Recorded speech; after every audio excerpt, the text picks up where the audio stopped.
Another Baltimore City High School student lost to gun violence. We are looking at larger community issues that touch schools because schools are part of the community. This tragedy is renewing discussions on what needs to be done to keep students safe, even after the dismissal bell rings. Baltimore City School CEO Dr. Sonia Sanalisis joins us this morning with what steps the district is taking. We want people to not only be safe, but we also want people to feel safe. Plus, striking a balance between an increased sense of security and avoiding a police state. Baltimore County Executive John Olszewski shares what's being done to promote safety in and around downtown Towson. And later, how one businessman is giving children and adults the tools that they need to make smart monetary decisions. That's all this morning on 11 TV Hill. And hello everyone, I'm Jason Newton. Welcome to 11 TV Hill. We are not even 3 months into 2023, but already Baltimore's youth bearing the burden of the city's gun violence. This past week, 16-year-old Isaiah Carter died after someone shot him at a playground just steps away from Patterson High School. Increased mental health resources and even talks of a course on conflict resolution are among the proposed solutions to this growing problem. But what's being done right now to address it? And joining us now is Dr. Sonia Sanalisis. Thanks for coming by. It's good to see you. It's always good to see you. I wish it was under better circumstances. Yes, I do too. I watched the interview of you, and this was, as we're recording this, was early last week.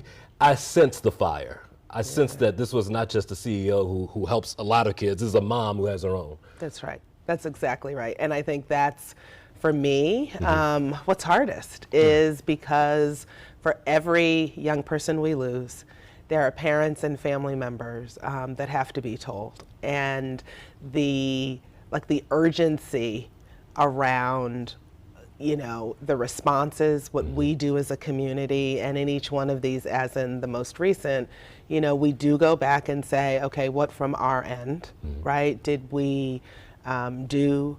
Should we be able to do? And then there's always the intersection, which is what I said, Jason, with the community at large, and kind of where we are as a city and as a community. You made a good point. You sort of alluded to, listen, I don't have a crystal ball to tell you when things are going to happen, but when they do, we try to be there. For a parent who's trying to understand this, walk us through the response that a school takes when something like this happens, because there's always questions about when do you notify us and when can we come to the school? And right. Well, and so one of the big things that I think is really important for parents and the community to know is we actually follow the lead of Baltimore Police. So City Schools Police interfaces with Baltimore City Police. Commissioner Harrison was the one who called me for Patterson. And so they let us know because they've got to protect the crime scene. They've got to make sure like all of that is goes in order according to their protocols. The other piece that happens is the notification. So oftentimes we are told when we have to receive kind of okay from Commissioner Harrison or his team when we can reach out to the family, because they have their own protocols. What happened in Patterson is an example. Unfortunately, I have too many examples these days. But the next piece is we have the principal. We try to get support for the principal immediately. So in this case, the principal supervisor, we call them the ILEDs, Jane Harris was there. We actually arrived together on the scene. I'm not always as close as I was in this case, but the ILED gets there, our chief of schools gets there, chief of staff gets there, and so we try to go on site to make sure that, one, everything is calm, and again, we're taking our lead from BPD. So whether we can release students or not, so in the case of Edmondson, we couldn't. In the case of Patterson, we held them for a bit. Okay. So we think about that. The other piece is where we are with faculty. And so in this case, for example, with Patterson, there was already a scheduled faculty meeting. At the end of the day, near the end was when I got clearance from Chief Harrison that I could actually, notify staff. So we held them at the faculty. Tell me about what you can do as a school to help maybe head off. Like, this didn't happen in the school, but we've had instances inside of school. Yeah. I've seen things like mindfulness in schools to start the day off right, or to have the dads and moms come in and sit through lunch periods and recess. That's right. What's working, do you think?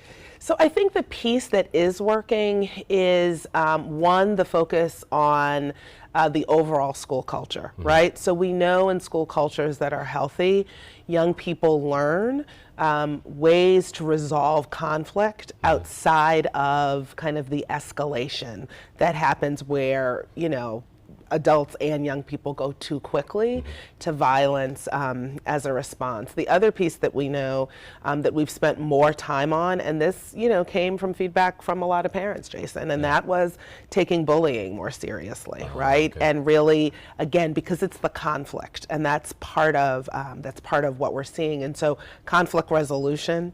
To your point, the mindfulness. How do you pause and actually give yourself time to think and have other ways of responding.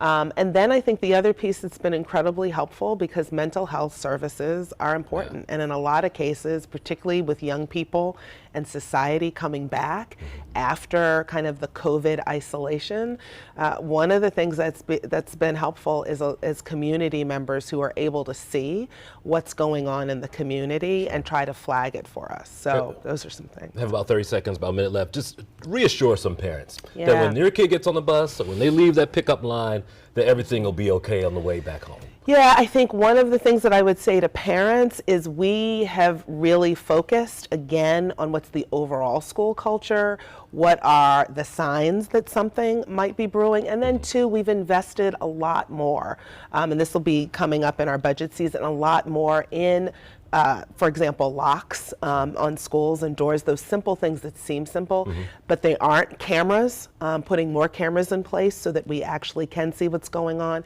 and a real emphasis, Jason, on relationships. Most of the leads we get come from young people coming to adults that they trust to say something is off. And so that focus on relationships is actually, I think, one of the things that keeps us most safe and keeps our buildings most safe. All right, here's to a safe rest of the school year. Yes. We'll talk about something better next time I see you. Yeah, I hope so, Jason. Dr. But thanks. Thank you. We Appreciate it. Yep. Appreciate you.